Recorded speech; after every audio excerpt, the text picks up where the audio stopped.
नमस्कार, मैं Bhimrao Lonare IBM TV news में आपका स्वागत कर रहा हूँ। इस वक्त मैं नागपुर प्रेस क्लब में हूँ और नागपुर प्रेस क्लब में जो AIMIM के महाराष्ट्र प्रदेश अध्यक्ष है इम्तियाज जलील सर, उनकी प्रेस कॉन्फ्रेंस हुई है। उन्होंने क्या कहा प्रेस कॉन्फ्रेंस में, आइए सुनते हैं। माफी चाहता हूँ, मुझे मालूम है कि मैं भी पत्रकार रह चुका हूँ, इंतजार करना कितना मुश्किल होता है। लेकिन जैसा शाहिद भाई ने बताया है कि आज एक बड़ा प्रोग्राम है। आज नागपुर की सड़कें भी बहुत खचाखच भरी हुई है गणपति की वजह से। आप सभी को इस त्योहार की बहुत बहुत हार्दिक बधाई देता हूँ मैं। और नागपुर आने का मकसद यही है कि एक बड़ा कार्यक्रम रखा गया है, एक महिलाओं का मेड़ावा है और साथ ही साथ पार्टी के जो विदर्भा का यूनिट है, कुछ पक्ष प्रवेश का कार्यक्रम रखा गया है। अब आपको मालूम है कि कुछ महीनों के बाद ही इलेक्शन आने वाले हैं और तमाम राजनीतिक पार्टियां अपनी तौर के ऊपर पूरी ताकत के साथ जुटी हुई है। हम भी अलग अलग इलाकों के दौरे कर रहे हैं और पार्टी को मजबूत करके आने वाले वक्त के अंदर हम कहां से कितनी सीटें लड़ा सकते हैं, इसका जायजा लेने के लिए भी हम घूम रहे हैं। तो विदर्भा का आज के दिन पूरी रिपोर्ट ली जाएगी और फिर ये फैसला 2 दिन के बाद 9 तारीख के दिन बैरिस्टर असदुद्दीन अवैसी साहब औरंगाबाद आने वाले हैं। वहां पे हम लोग इनिशियल तौर के ऊपर हमारे फॉर्म डिस्ट्रीब्यूशन के काम की शुरुआत होने वाली है और उसके आगे की कार्रवाई शुरू होगी। मेरे पास बोलने के लिए बहुत कम है। आपके पास सवाल अगर कुछ होंगे तो आप पूछ सकते हैं। आपने एक अल्टीमेट दिया था रामदेव महाराज और नीतीश राणे के ऊपर, यदि कार्रवाई 5 दिन के अंदर में नहीं होती तो मुंबई का घेराव करेंगे।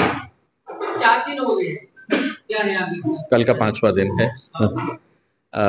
बिल्कुल मैंने ये बताया था और मेरे बताने का मकसद यही था कि देखिए, इस देश के अंदर, इस राज्य के अंदर कहीं ना कहीं कोई कायदा है, कोई कानून है। कोई भी कैसे भी खड़े रहेगा, कुछ भी किसी तरह का बयान दे देगा और कोई कार्रवाई नहीं होगी। और इससे बड़ी दुर्भाग्य की बात यह है कि जो इस राज्य के मुख्यमंत्री है, जो सभी के मुख्यमंत्री है, हमारे भी मुख्यमंत्री है, वो जब रामगिरी ने इस तरह का बयान दिया तो वो खुद उस दिन आए और उनको बाजू बिठा कर उनकी पीठ थपथपाए एक तरीके से, और उन्होंने अपने सरकार की तरफ से एक ऐलान जारी किया कि तू बोलते रहे, तुझे जो बोलने का है, जिस मजहब के खिलाफ, जिस धर्म के खिलाफ तुझे जो बोलना है बोल, हम किसी के ऊपर भी कोई तुम्हारा बाल को भी कोई हाथ नहीं लगा सकता है करके। तो ये इससे ज्यादा दुर्भाग्यपूर्ण बात क्या हो सकती है, जबकि हमारी उम्मीद ये थी कि एक सरकार का प्रमुख, एक परिवार का प्रमुख की हैसियत से उनकी जिम्मेदारी थी कि उन्होंने इस बात की आलोचना करना और लोगों से ये कहना कि प्रवचन के अंदर इंसान को इंसान की तरह कैसे जीना चाहिए करके, मनुष्य म्हणून कशा जगता येईल याच्या बाबतीत त्यांनी बोलायला पाहिजे। एक दूसरे के धर्म का पोस्टमार्टम करने के लिए तो प्रवचन होते नहीं है मेरे हिसाब से। तो हमारी यह सोच पक्की बन चुकी है कि ये जो महाराज ने जो बोला है, ये सरकार के बोलने के ऊपर बोला गया है और सरकार ने अपनी मंशा आके क्लियर कर डाली। हमें बहुत ज्यादा इसके अंदर तह तक जाने की जरूरत नहीं पड़ी। सरकार ने बोल दिया है कि तुम बोलते रहो, हम तुम्हारा साथ देते रहेंगे। अब वो महाराज को सिक्योरिटी दे दी गई है, बल्कि मैंने तो ये मांग की है कि वो महाराज को Z+ सिक्योरिटी दो, क्योंकि सरकारें अपनी कुर्सी बचाने के लिए किसी हद तक भी गिर सकती है। हो सकता है कि कल महाराज की जान के ऊपर भी खतरा बनाए, महाराज की जान लेने के ऊपर तक भी वो आ सकते हैं और उसका इल्जाम मुसलमानों के ऊपर है तो ठिकड़ा फोड़ सकते हैं। तो अब वो महाराज की जान बचाने की जिम्मेदारी भी सरकार की है। उसको Z+ दो, Z+ से ऊपर और कोई सिक्योरिटी होंगी तो दो, वरना अपनी कुर्सी, अपनी सत्ता बचाने के चक्कर के अंदर ये सरकार किसी भी हद तक नीचे गिर सकती है। उन्होंने ये साबित कर दिया है। हाँ, मुंबई हमने 5 दिन का ऐलान किए थे। हम सोमवार के दिन हमारी मीटिंग्स कॉल करेंगे और मीटिंग के अंदर हम एक डेट तय करेंगे। मुझे मालूम है कि हिंदू धर्म के अंदर गणपति का त्योहार बहुत बड़ा होता है और हम आदर करते हैं आपके त्योहार का, आपके धर्म का और आपके मजहब का। मेरे में और रामगिरी के अंदर ये फर्क है। तो हम नहीं चाहते कि हाँ, हम यकीनन हम डेट डिक्लेयर करेंगे और डेट डिक्लेयर करने के बाद हम पूरे महाराष्ट्र से, और मैंने जैसा कहा है, किसी ने कहा है, जिसने ये भी कहा है कि भाई हम मस्जिदों के अंदर चुन चुन के और घुस घुस के मारेंगे। उनके एक भाई ने कहा है कि कौन इम्तियाज जलील, तो तुझे बहुत जल्द पता चलेगा कि इम्तियाज जलील कौन है करके। जब मुंबई की तरफ हमारी गाड़ियों का काफिला और हम कूच करने के लिए जब निकलेंगे, तो कौन इम्तियाज जलील है उस दिन आपको जवाब मिल जाएगा।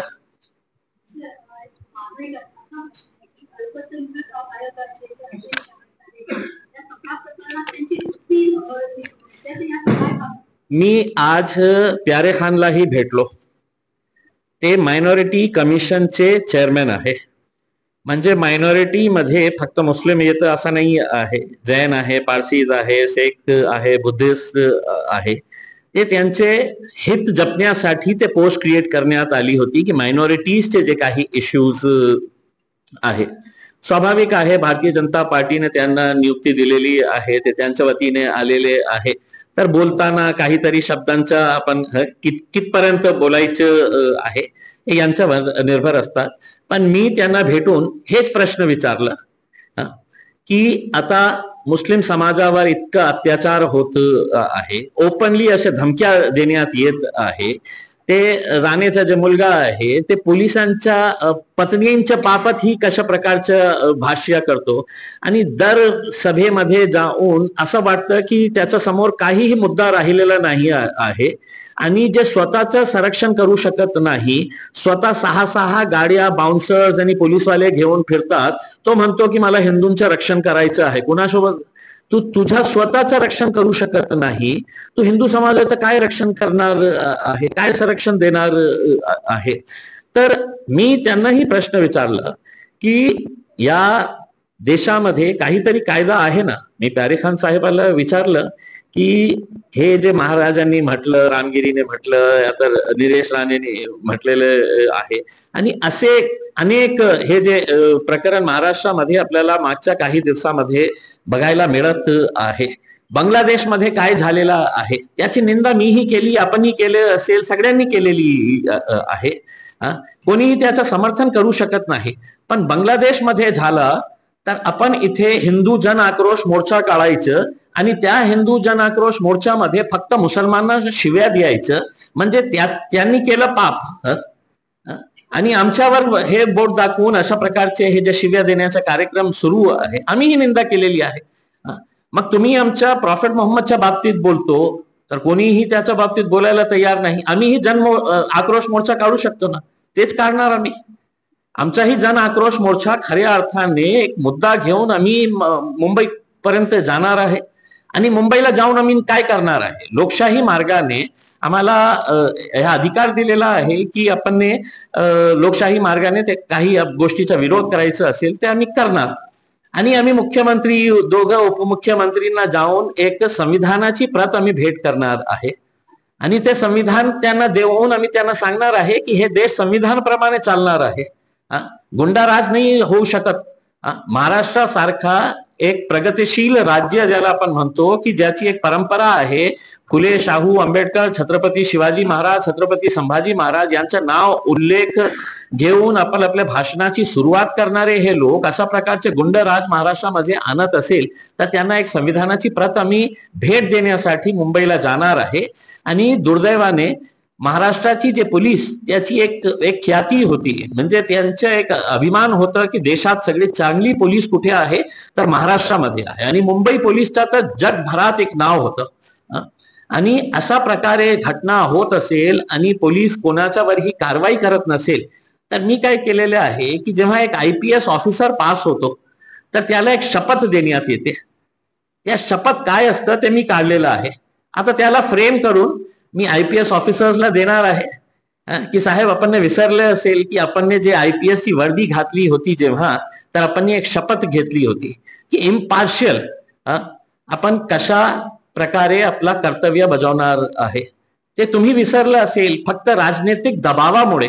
तर काय उपयोग आहे त्या वर्दीचा की तुम्ही कारवाई करणार नसेल आणि फक्त IPS IAS ऑफिसर्स म्हणून बसणार असेल तर मला असं वाटतं की आम्ही जे करत आहे ते संविधानाच्या चौकटीमध्ये राहून आम्ही हे करत आहे. आम्ही कधीही कुठेही कोणत्याही जातीचा धर्माचा आदर केला नाही, करणार नाही.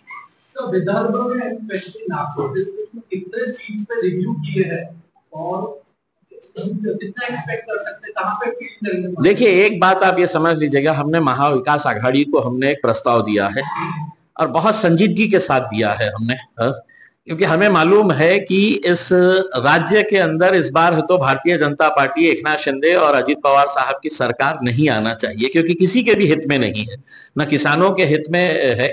उन्हें ऐसा लग रहा है कि 1,500 रुपये अपनी बहनों को देने के बाद उन्हें वोट मिल जाएंगे करके उसमें. तो उनकी बहनें भी बहुत होशियार है कि इतने सालों के बाद, लोकसभा का इलेक्शन आने के बाद उनकी नजर अपने बहनों के ऊपर पड़ी कि अरे मेरी बहनें भी है इतनी सारी, तो इनको 1,500 रुपये दो. तो ये 1,500 रुपये जो दे रहे हैं, ये सौदेबाजी कर रहे हैं कि भैया हम पैसा देंगे, तुमने हमको वोट देना. और उनके बहुत सारे नेताओं ने, ये मैं नहीं कह रहा हूं, उनके बहुत सारे नेताओं ने, उनका अमरावती का एक नेता है, उसने बोला कि नहीं तर मी तर पैसे परत काढणार. औरंगाबाद के अंदर उनका एक भाजप का एमएलए, उसने बोला की मिळाले ना, तुझ्या खात्यात आले ना, आता आमचा विचार करा, मतदान आम्हालाच करायचे आहे. म्हणजे स्पष्ट त्यांनी केलेले आहे. तर त्यांना असं वाटतं की 1,500 रुपये मध्ये आपण मत विकत घेऊ शकतो. तो हमारे को अभी महाविकास आघाड़ी की तरफ से कुछ नेताओं के, बड़े बड़े नेताओं के साथ बातचीत तो हुई, मेरी जाती तौर के ऊपर मेरी खुद बातचीत हुई और हमने उनको समझाया कि देखिए, हमारी जितनी ताकत है उतनी ही बात करेंगे, उतनी ही सीटों की हम बात करेंगे. अगर हमारी 25 सीटों के ऊपर हमारी ताकत है तो हम 25 की बात करेंगे. हम ये नहीं बोलेंगे कि आपको हमको 100 सीटें दे दे करके उसमें. लेकिन अगर आप हमको नहीं लेते हैं तो आप हमको एक मैसेज दे रहे हैं और पूरे महाराष्ट्र को मैसेज दे रहे हैं कि हम एमआईएम को इस वजह से नहीं ले रहे हैं कि इनकी कोई ताकत महाराष्ट्र के अंदर नहीं है. जबकि हकीकत यह है कि अंदर से वो भी जानते हैं कि एमआईएम का एक फिक्स वोट बैंक अपने तौर के ऊपर है करके उसमें. सिर्फ इनकी मानसिकता ये हो गई है कि साहब सिर्फ 3 ही कुर्सियां लगेगी स्टेज के ऊपर. एक के ऊपर उद्धव ठाकरे साहब बैठेंगे, दूसरे शरद पवार साहब बैठेंगे और तीसरे पर नाना पटोले बैठेगा. मैंने बोला हूं कि नहीं, अब चौथी कुर्सी भी लगेंगी और उस पर इम्तियाज जलील भी बैठेगा करके. तो वो हमें बाजू बिठाना नहीं चाहते. वो चाहते हैं कि साहब हम स्टेज पे बैठेंगे और तुम्हारा काम, हम इतने सालों से है तो उन्होंने शतरंजियां उठाना हमारे लिए, कुर्सियां बिछाना हमारे लिए करके ये काम करेंगे. तो हमने उनको प्रस्ताव दिया. उन्होंने कहा कि हमको थोड़ा टाइम दीजिए, हम चर्चा करेंगे. हमने बहुत टाइम इंतजार किया. अब 9 तारीख के बाद से हमने फैसला कर लिया है कि हम हमारा फॉर्म डिस्ट्रीब्यूशन हम शुरू करने वाले हैं. और अब कितने सीटें लड़ना ये मैं और मेरी पार्टी तय करेगी. तो अभी हमारा उसका आकलन चल रहा है. विदर्भा के अंदर कितने सीटें हो सकती है, हमारी विदर्भा की पूरी टीम है.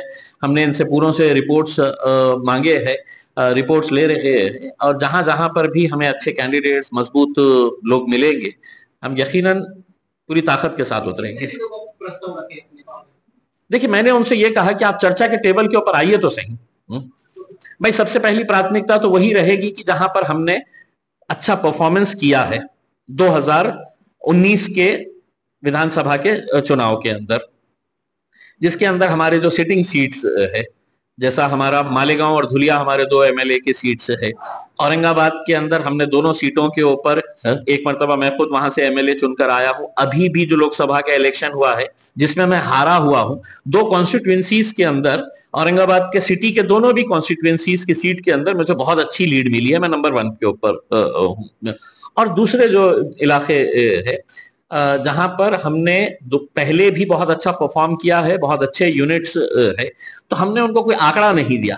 हमने कहा पहले आप मन बना लीजिएगा आपका कि आप हमको लेना चाह रहे हैं या नहीं लेना चाह रहे. फिर सीट का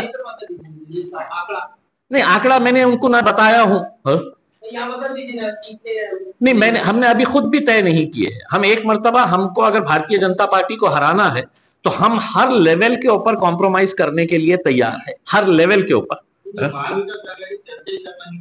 महाविकास आघाड़ी ने चर्चा की है, उन्होंने बात किए है उनके कुछ लीडर्स के साथ. मेरी खुद की मीटिंग हुई है. उन्होंने हमसे समय मांगा था और उन्होंने समय मांग के कहा कि हम पहले तीनों अलायंस पार्टनर्स हम बैठ जाते हैं और फिर उसके अंदर हम लोग चर्चा करके आपको बताते हैं करके. तो अब हमने कहा कि हमें आखिर इंतजार कब तक करेंगे करके. ये तो बहुत बड़ी बड़ी पार्टियां हैं, इनके पास पैसा है, हर चीज है, रिसोर्सेज है. अगर ये लास्ट मिनट के ऊपर हाथ उठा दे और कह दें कि साहब नहीं, हमारा नहीं जमने वाला है, तब हमने उनको कहा कि साहब देखिए, 9 तारीख से हम हमारा खोल रहे हैं। 9 तारीख तक बिल्कुल राह देख रहे हैं। अगर 9 तारीख तक अगर आता है तो ठीक, अगर उनके मोटी अकल के अंदर कुछ बात जमती है तो उनको ये समझ जाना चाहिए कि उनकी वजह से हमें बहुत ज्यादा फायदा मिलने वाला है, ऐसा नहीं है, लेकिन हमारी वजह से उन्हें बहुत ज्यादा नुकसान मिलने वाला है, ये अच्छी तरह से वो समझना है। 9 सितंबर, हाँ 2 दिन के बाद।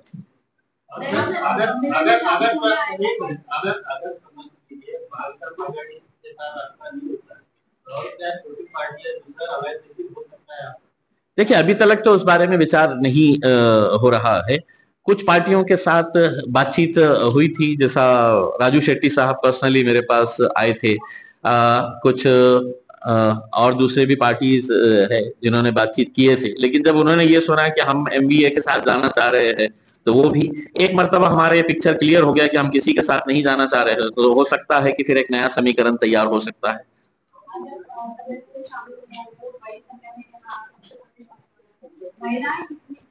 एक महिलाओं का खास प्रोग्राम रखा गया, मुझे तो पता नहीं है ये कितने जमा किए करके उसमें, लेकिन महिलाएं है। देखिए हम लोग बहुत ज्यादा प्रायोरिटी जो है ना वो महिलाओं को दे रहे हैं, क्योंकि आपको मालूम है कि रिजर्वेशन की वजह से महिलाओं को भी अब महानगर पालिका हो, विधानसभा हो, इसके अंदर है तो उनको भी तरजीह दी जाती है, तो हम लोग महिलाओं को भी बहुत आगे दे रहे हैं। और पत्रकारों के लिए अलग कोटा भी है उसमें हमारे पास, अगर कोई आना चाहे तो।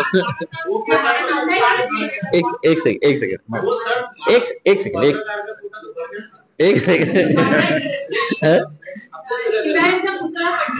शिवरायांचा पुतळा पडला आणि खूप जास्त घुसळला, पण तुमच्या पार्टीकडनं मला कोणता पण एक अधिकृत टाइप ऑफ बयान आलेले दिसले। एक ट्विटर, माझा ट्विटर अकाउंट उघडा ना, माझा ट्विटर अकाउंट जरा कृपा करून माझा ट्विटर अकाउंट जरा उघडा ना, म्हणजे त्याचं उत्तर।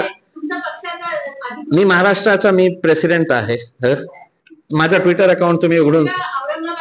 मॅडम काय आहे की छत्रपती शिवाजी महाराज कोणत्या एका जातीचे नाही होते। दुर्दैव हे आहे की आज काही राजनैतिक पक्षांनी त्यांचं नाव घेऊन या समाजामध्ये ते तेढ निर्माण करण्याचं काम करत आहे, ते खऱ्या अर्थाने छत्रपती शिवाजी महाराजांना त्यांची ओळख झालेलीच नाही आहे।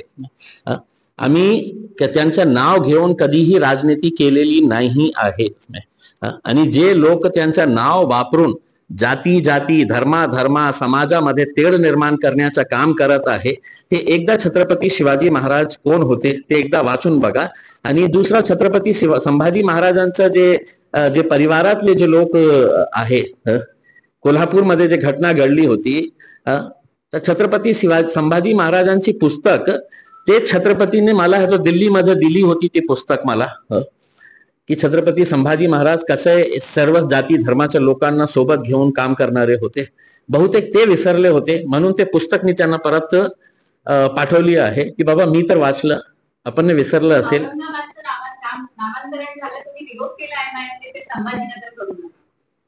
हो हो हो, माझी भूमिका स्पष्ट होती, त्याच्यामध्ये काही किंतु परंतु नाही आहे। माझी ओळख, मी त्या शहरामध्ये जन्म झालेला होता माझा, आणि एक शहराची ओळख एका माणसाची जोडलेली असतं। अचानक तुम्ही इतक्या वर्षानंतर तुम्ही सांगणार आहे, आणि त्याचा हिस्टॉरिकल काहीतरी एक रेलिव्हन्स असायला पाहिजे।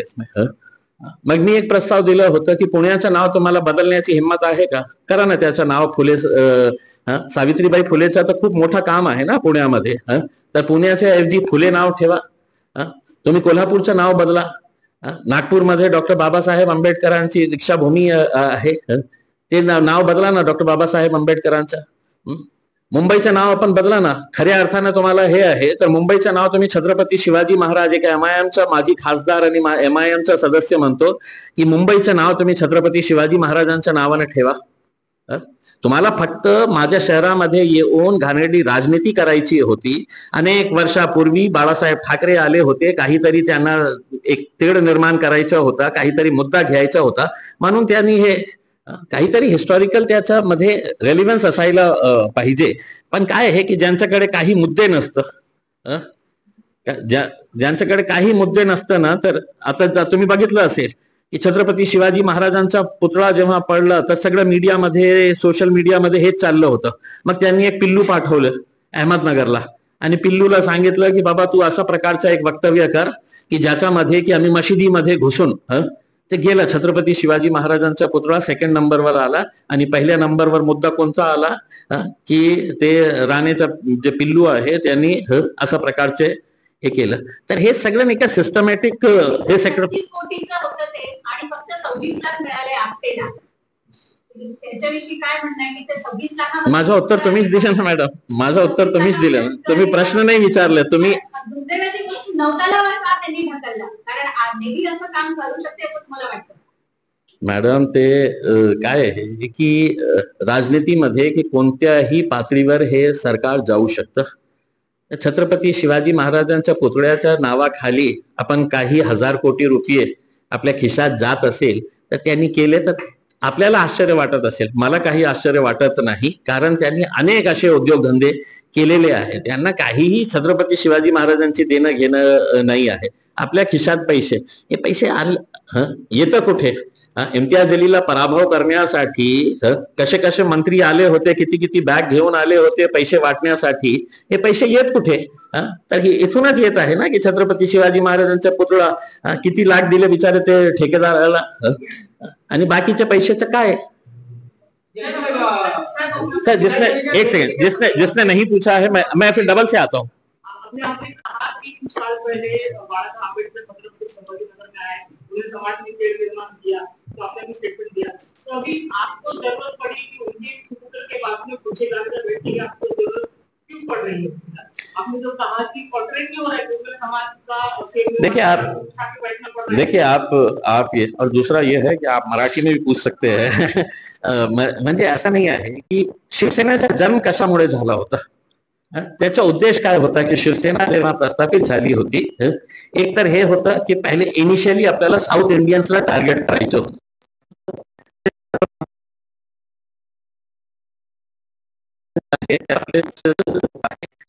दुसऱ्याला कोणाला तरी अटॅक करायला पाहिजे, तर त्यांचं सगळ्यात सोपं कोण होतं तर मुस्लिम समाज.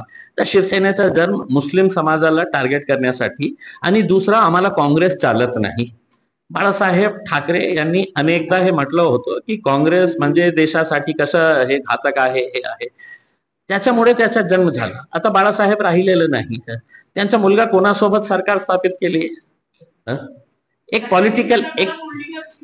Political compulsion.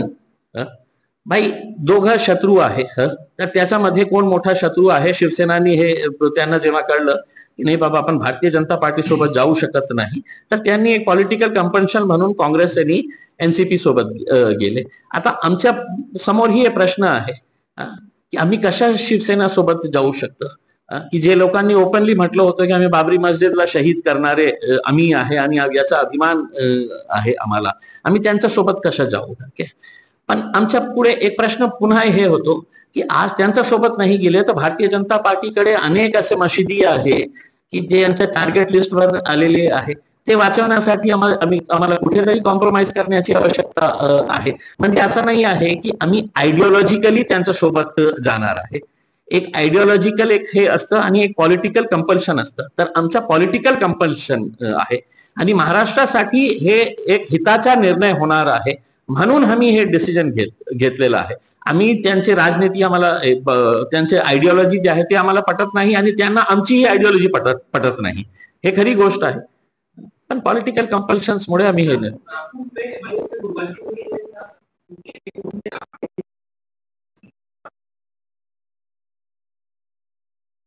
की कोई हरकत होती है ना, क्योंकि एक जिंदा पार्टी की निशानी होती है सर. अगर पार्टी मरी हुई है, कमजोर पार्टी है कि उसके अंदर कोई फ्यूचर ही नहीं है, तो कोई लड़ता नहीं है उस पार्टी के अंदर. उसमें अगर पार्टी के अंदर खींचमतानी चलते रहे उसके अंदर कि मुझे पद मिलना चाहिए, मुझे पद से नहीं हटाना चाहिए. आए थे सर, कुछ लोग आए थे, लेकिन उनसे बातचीत हुई. देखिए एक स्वाभाविक है कि अगर किसी पद से हटाए, आज मैं महाराष्ट्र का अध्यक्ष हूं, कल हो सकता है असद साहब ने कहे कि इम्तियाज जलील अब तुम नहीं रहेंगे, तो मेरे भी 4 चाहने वाले जो है वो नाराज हो जाएंगे करके. आता आम्ही मुंबईच्या अध्यक्षाला जेव्हा पक्षातून बाहेर केलं, आपण ते व्हिडिओ बघितलं असेल, आम्ही त्यांना पक्षातून बाहेर करताच त्यांनी म्हटलं की नाही ते भारतीय जनता पार्टी. मी म्हटलं बाबा तू इतकं वर्ष आमच्या सोबत होता, तुझ्या पोस्ट आम्ही बाहेर काढलं तर आमच्यावर आरोप करायला सुरुवात केली. तर ये ऐसे चीजें चलते रहती राज. नहीं, हमने कहाँ हटाया इसे? अभी अभी अभी अभी जो है वैसी ही स्टेटस है उसमें। देखिए हर एक को ये है साहब, मैं आपको पोस्ट दे दिया हूँ, नहीं नहीं, उन्होंने मुझसे है तो परमिशन लेके गए थे। उन्होंने परमिशन लेके गए थे, लातूर के अंदर कुछ ओबीसी की कॉन्फ्रेंस है, वहां पे ओबीसी की कॉन्फ्रेंस, उन्होंने मुझसे परमिशन लिए थे कि साहब ये दिन है करके, अगर आप इजाजत दे तो मैं बोला बिल्कुल जाइए, आपके लिए ये इम्पोर्टेंट है। तो लोगों को परफॉर्म करना पड़ेगा सर, और जो परफॉर्म नहीं करेगा उसको घर जाना पड़ेगा, उसमें वो चाहे कोई भी हो।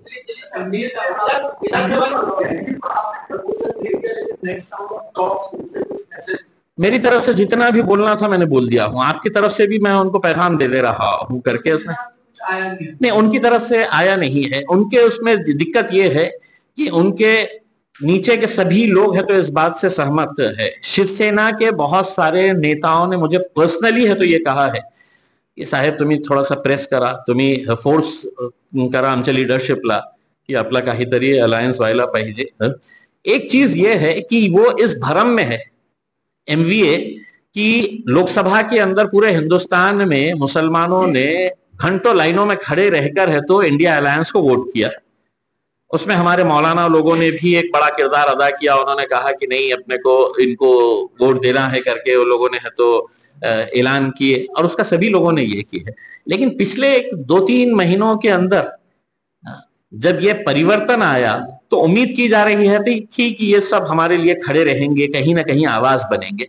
पहला वाकया कौन सा हुआ तो गाजापुर का हुआ, जहां पर कोई अतिक्रमण का मामला था नहीं, लेकिन हिंदुत्ववादी संगठन के गुंडे अंदर जाके मुसलमानों के घरों में घुसे, दुकानें तोड़ फोड़ कर डाली, किस तरह का आतंक मचाया था।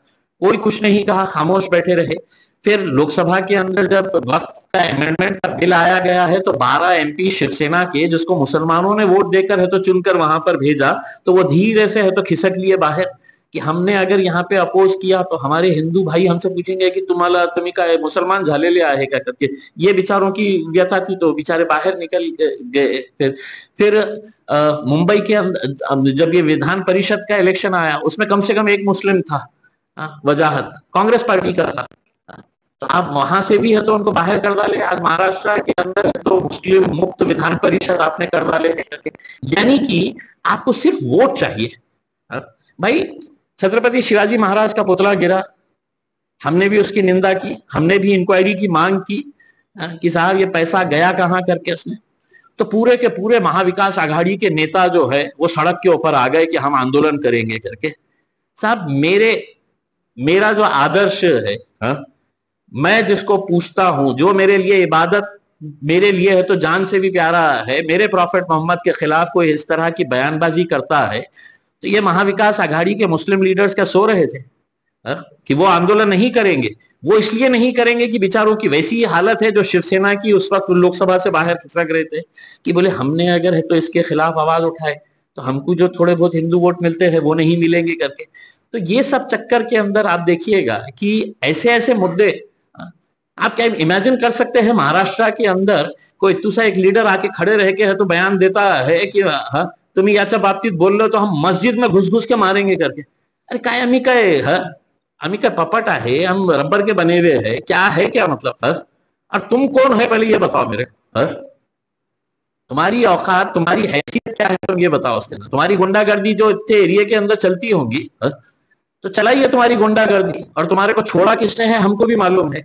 एकनाथ शिंदे ने है तो वो रामगिरी को छोड़ा है, तो देवेंद्र फडणवीस ने ये पिल्लू को छोड़ा हुआ है कि तू जा महाराष्ट्र के अंदर जाके है तो तेरे को जो बोलने का है बोल करके। लेकिन हमारी भी एक सुनने की एक लिमिट है उसमें, हम भी बर्दाश्त करने की एक लिमिट है।